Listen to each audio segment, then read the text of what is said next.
Elle est chrétienne. Mais je ne sais pas si elle est née de nous. Si elle est convertie. Elle a des problèmes. Son mari l'a abandonnée. Sa première fille est mongole et aveugle.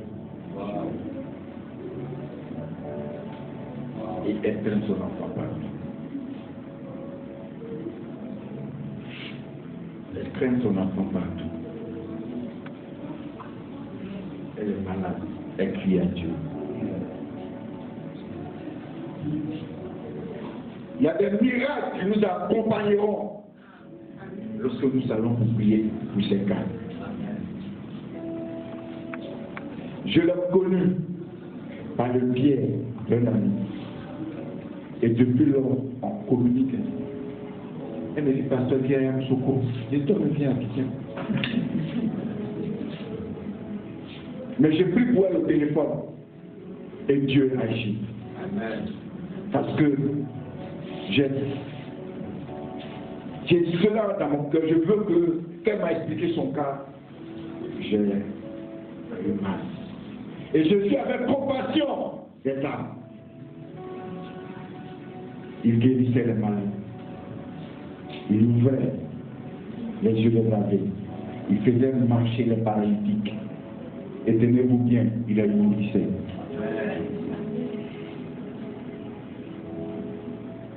C'est ça, avoir l'amour de son prochain. Et Dieu est amour.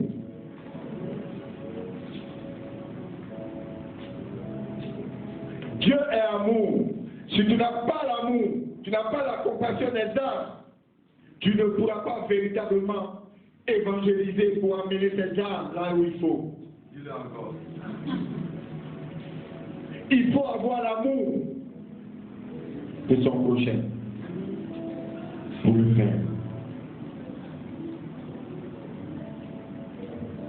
Et nous devons nous aimer.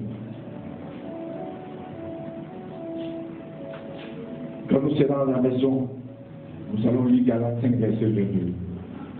Et nous ferons de cela notre leitmotiv. Le fruit du Saint-Esprit. Bien aimé, depuis que je connais ce verset, je l'ai gardé pour moi. Parce qu'avec ce verset, tu peux reconnaître facilement qui est de Dieu, qui n'est pas de Dieu, qui est enfant de Dieu, qui n'est pas enfant de Dieu, qui est dans la vérité, qui n'est pas dans la vérité. Il a parlé de l'amour. Il a parlé de la patience. Il a parlé de la bonté. Quand nous allons vers un arbre, nous disons deux paroles. La personne n'est pas venue, nous sommes découragés. Il faut insister, il faut persister. Pour que les âmes soient réunies.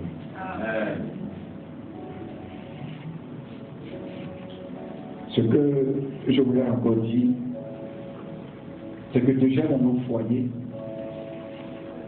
nous pouvons commencer à évangéliser. Dans nos familles, nous pouvons être témoins. La Bible parle de Corneille dans Acte 10.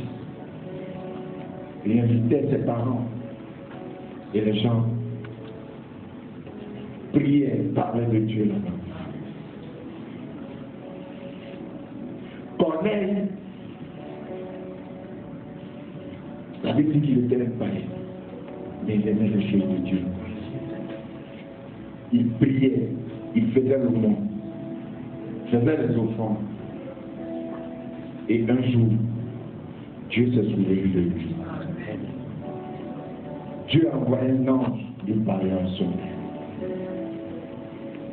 Et pendant que Dieu lui parlait, Dieu parlait à son serviteur de l'autre côté pour lui dire d'aller à la maison de Corneille pour prier pour Corneille. C'était Pierre. Et lorsqu'il est arrivé, il a su pourquoi Dieu l'a envoyé. Dieu dit, ce que j'ai déclaré plus, que personne ne déclare ça sur lui. Même si c'est un lépreux qui vient vers toi, embrasse-le. Tu sais pourquoi il a quitté ses pas vers toi. Et d'ailleurs, on a un village de lépreux à Zopé. On ira là-bas. Amen. Amen. Amen. Donc Dieu nous appelle à aimer. Dieu nous appelle à aller évangéliser.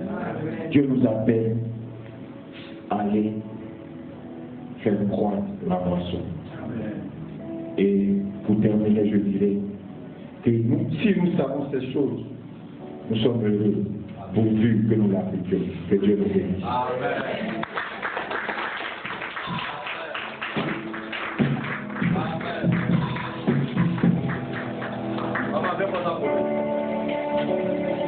Un bon passage aujourd'hui. Amen. Acclame le Seigneur, acclame fortement le Seigneur. Acclame fortement le Seigneur. Amen, amen, amen, amen. Je vous remercie au pasteur Gado, le Gado. Que Dieu te bénisse. Maman, il faut bien le passer pour ce message. Amen. Regardez. Il a dit beaucoup de choses. Je ne sais pas si vous avez, j'ai pris note. Jésus a dit à Pierre, allons, où ça? Où ça? Où ça? L'autre bord. Non, dans le texte, allons à l'eau profond. Est-ce que tu veux un peu? Ta carrière ne peut pas t'amener à l'eau profonde. Tu peux travailler jusqu'à des problèmes que tu vas avoir. C'est Dieu seul qui peut t'amener dans les eaux profondes. Et les eaux profondes dont il parle, oui, on peut voir cela comme une eau, comme il a le lac de, comment on appelle ça, Génézareth. Si tu veux, voir ça comme ça de manière physique. Mais ces eaux profondes vont au-delà de ce lac. Quand tu acceptes de t'abandonner entre ses mains, et il a si bien dit, en tant que chrétien, les signes du vrai chrétien, c'est dans Galates. Tu veux voir un vrai chrétien? Regarde Galates 5, verset 22. Un vrai chrétien, c'est Galates 5, 22, c'est rien d'autre. Ce n'est pas ça, ce n'est pas tout ce qu'on fait, c'est Galates 5, 22. Un vrai serviteur de Dieu, c'est Galates 5, 22. Faut être dedans. C'est-à-dire, tout le monde doit connaître Galates 5, 22. Tu dois connaître ça par cœur. Si tu comprends Galates 5, 22, tu as réussi ta vie chrétienne. Et que me suit? Amen. Amen. Il a dit beaucoup de choses ce matin. Si tu n'as pas l'amour, tu ne peux pas évangéliser. L'un des premiers signes de l'évangélisation, ou bien l'une des premières caractéristiques de l'évangélisation, c'est l'amour pour les âmes. Et ça est dans Galates 5, 22. L'amour. Il faut avoir, même pour les lépreux. Je me rappelle l'année dernière quand on allait évangéliser au sud ici. Elles sont allées à Réa. Ma femme a été choquée. Elle a été choquée. Quand elle a vu comment les gens souffrent dans l'hôpital. Regardez, Jésus n'est pas mort sur la croix pour qu'on cherche à aller aux États-Unis. Jésus n'est pas mort sur la croix pour qu'on cherche à amasser l'argent. L'argent est bon, tu me donnes des fois, je te dis merci. Mais ce n'est pas ça, l'essence. Jésus n'est pas mort sur la croix pour qu'on se marie ou pour qu'on divorce. Ce n'est pas ça. Quelqu'un me suit? Ce n'est pas ça l'essence même de la vie chrétienne. L'essence de la vie chrétienne, nous sommes sauvés par la mort de Jésus sur la croix pour sauver les autres. Et il a dit, pour aller apporter la guérison, pour aller apporter la restauration, pour aller partager l'amour. Parce que c'est ce que le monde ne peut pas donner. Quelqu'un me suit ce matin? Donc, vous voyez ce qui est bien avec Dieu. Quand nous allons nous mettre à sa disposition pour faire ce qu'il attend de nous faire, sa volonté, il va nous rajouter d'autres choses. Amen. Mais nous, qu'est-ce qu'on fait? on cherche les autres choses. Et puis on laisse voir l'essentiel. Ma prière ce matin, c'est que nous puissions changer notre mentalité. Il a parlé de la repentance. La repentance, c'est ça. La repentance, c'est un changement. Je ne sais pas, Seigneur, pardonne-moi mes péchés. Non, non, non, non. Ça, c'est le premier niveau de la repentance. Mais la vraie repentance, c'est changer de mentalité. Et c'est vrai que quand tu donnes ta vie au Seigneur Jésus, tant que tu n'es pas passé par la repentance, tu ne peux pas être un enfant de Dieu. Parce que la repentance, c'est vrai, te permet de regretter ton passé, te permet de confesser tes péchés, de dire tout ce que tu as fait qui n'a pas glorifié Dieu. Mais la repentance te permet de faire quoi? D'adopter un nouveau style de vie, d'épouser une autre mentalité. Il a dit